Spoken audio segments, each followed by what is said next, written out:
Ada beberapa perkara yang penting juga kita perhatikan dalam berdoa. Di antaranya disunahkan kita berdoa dalam kondisi bersuci.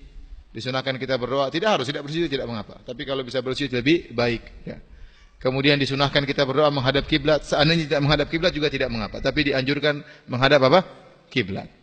Kemudian yang paling penting adalah tatkala berdoa serius. Benar-benar minta kepada Allah. Kata Nabi SAW, ya, Udu'ullaha wa antum muqinuna bil ijabah. Berdoalah kalian dalam kondisi yakin dikabulkan. Jadi harus husnudzan kepada Allah. Kata Allah Subhanahu wa taala hadis qudsi, ana inda dhanni abdi bi falyadhunna abdi bima syaa. In dhanna khairan falahu wa in dhanna syarran falahu. Aku tergantung persangkaan hambaku kepadaku, maka hendaknya hambaku berprasangka apa yang dia sukai. Kalau dia berprasangka baik kepadaku, baginya kebaikan. Kalau dia berprasangka buruk bagiku, terhadapku, baginya keburukan. Maka seorang berprasangka baik bahwasanya Allah mengabulkan doa. Apa susahnya bagi Allah mengabulkan doa? Tidak ada ruginya bagi Allah. Tidak ada yang berkurang dari harta Allah untuk mengabulkan doa. Kenapa kita suudzon kepada Allah Subhanahu wa taala? Maka seorang berdoa kepada Allah dengan husnudzan. Jadi husnudzan kepada Allah, Allah mengabulkan.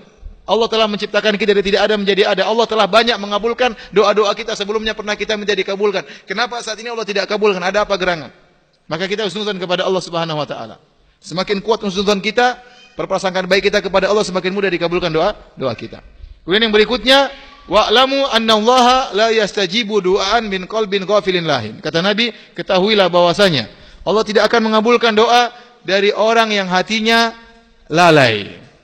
Kita kalau berbicara dengan bupati atau Pak Presiden, kita minta sesuatu, kita sambil, Pak, saya sebenarnya punya proposal, Pak, sambil lihat sana sini, enggak perhatian ya. Saya pingin kita ini, kamu ngomong sama siapa ya? Ini sambil lihat sana lihat sini, kemudian lirik enggak perhatian. Ya kalau minta serius. Minta kepada Allah serius, jangan hati kita lalai. Baca enggak perhatian ngapain? Kita minta kepada Allah, minta yang serius ya. Makanya orang yang sedang tawaf itu jangan terpukau dengan bangunan-bangunan indah sekitar Ka'bah. Lagi berdoa, gimana berdoa? Lagi berdoa, ya Rabbana atina. Afrikanya gede banget ini Afrika. Jangan ya. Jadi doa serius. Doa serius. Kemudian juga di antara adab doa, ya, kalau kita lagi berdoa, ya, sebagian perkataan para ulama yaitu dengan melirihkan suara, ya, melirihkan suara. Hukum asalnya seorang berdoa dengan melirihkan suara kecuali ada dalil yang menunjukkan disyariatkan untuk dibesarkan. Ya, sebagaimana dijelaskan oleh Syekhul Islam Zakaria Al-Ansari dari mazhab Syafi'i rahimahullahu taala tatkala beliau menjelaskan hadis Nabi sallallahu alaihi wasallam tatkala para sahabat sedang bersafar kemudian mereka bertakbir dengan suara yang keras, kata Nabi sallallahu alaihi wasallam, arbi'u ala anfusikum fa innakum la tad'una asamma wala ghaiban. Hendaknya kalian lirihkan suara kalian, sungguhnya kalian tidak sedang berdoa kepada zat yang tuli ataupun yang gaib, tetapi kalian sedang berdoa kepada Allah yang Maha mendengar. Ya, Allah sebut tentang Zakaria, idnada rabbahu nidaan khafiyya. Ya. Tatkala Nabi Zakaria berdoa kepada Rabbnya dengan suara yang lirih, ya. Jadi tidak perlu kita berdoa, ya Allah lunasi hutang-hutangku. Orang tahu semua nanti jadi terbongkar rahasia kita. Udah pelan-pelan saja, enggak usah keras-keras ya. Ada dalil-dalil yang menunjukkan dikeraskan ya. Terkadang Rasulullah SAW mengeraskan doanya. Terkadang seperti Rasulullah SAW doain orang kafir supaya didengar oleh mereka, ya. Atau takbiran misalnya dengan suara dikeraskan, atau bertahlil talbiyah labbaik Allahumma labbaik suara dikeraskan. Tapi hukum asalnya kita berzikir ataupun kita berdoa dengan suara yang lirih, ya. Oleh karenanya saya selalu mengkritik ya tentang praktek sebagian saudara-saudara kita tatkala tawaf. Tatkala tawaf sering mereka berdoa ya dengan paduan suara, ya. Jadi rame-rame, ya. Jadi rame-rame. Terkadang mengganggu yang lainnya. Sebenarnya tidak perlu, kecuali ya kalau tidak tahu ya diajarin sama mutawifnya dengan pelan-pelan. Tidak usah rame-rame, sampai bergemuruh itu apa tempat tawaf, tempat sa'i. Rabbana, Rabbana, atina, fid dunya. Apalagi ibu-ibu suaranya indah-indah. Nanti dilirik sama orang Afrika kan, orang Indonesia suaranya indah-indah. Banyak orang Indonesia seperti itu ya. Sebenarnya tidak perlu keras-keras seperti itu. Kadang kayak gimana ya, janganlah. Suara lidah Allah Maha mendengar. Keluarkan dari hati, Allah Maha mendengar. Ya. Kalaupun keras tidak usah keras-keras sekali, apalagi mengganggu yang lainnya. Ya. Dan ternyata sebagian mereka terkadang doanya salah. Saya pernah mendengar Syekh Abdul Muhsin Al-Abbad bercerita, jadi ada orang berdoa di Ka'bah, mimpin yang lainnya. Jadi dia ingin berdoa supaya dosa-dosanya dikabulkan. Dia mengatakan, Rabbana la tada' lana dzamban illa ghafartah. Yang artinya, ya Rabb kami, jangan kau biarkan dosa kami. Dzamban dalam bahasa Arab artinya dosa. Nunnya disukun, dzamban. Tapi kalau di fathah, dzanaban artinya ekor. Ya.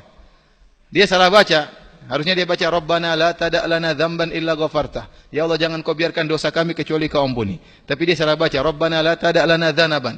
Ya Allah, jangan kau biarkan ekor kami. Akhirnya ada ulama yang dengar dia mengatakan, illa qata'tah, kecuali kau potong ya Allah. Udah keras-keras salah ya.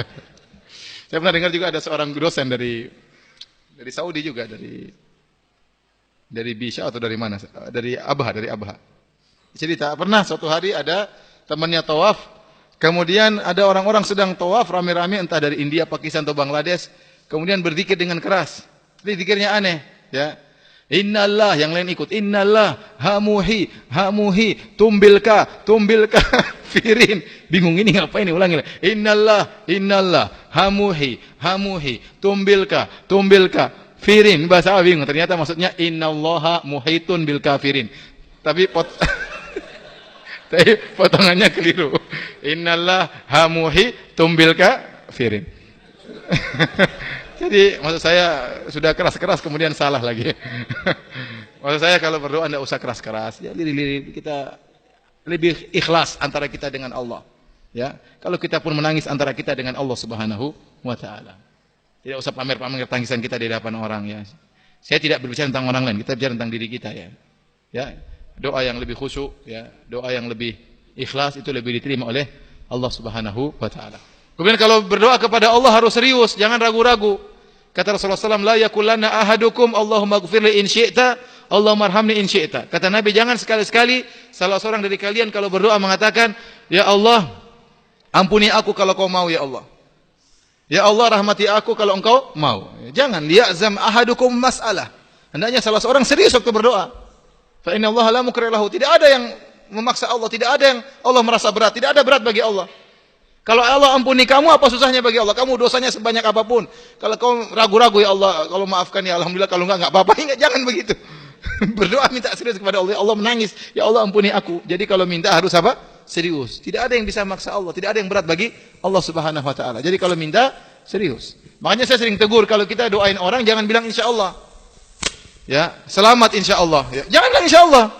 Bilang semoga selamat, sudah titik. Tidak perlu pakai apa insyaallah. Ya. Namanya kita minta kepada Allah, bilang semoga engkau selamat. Ya.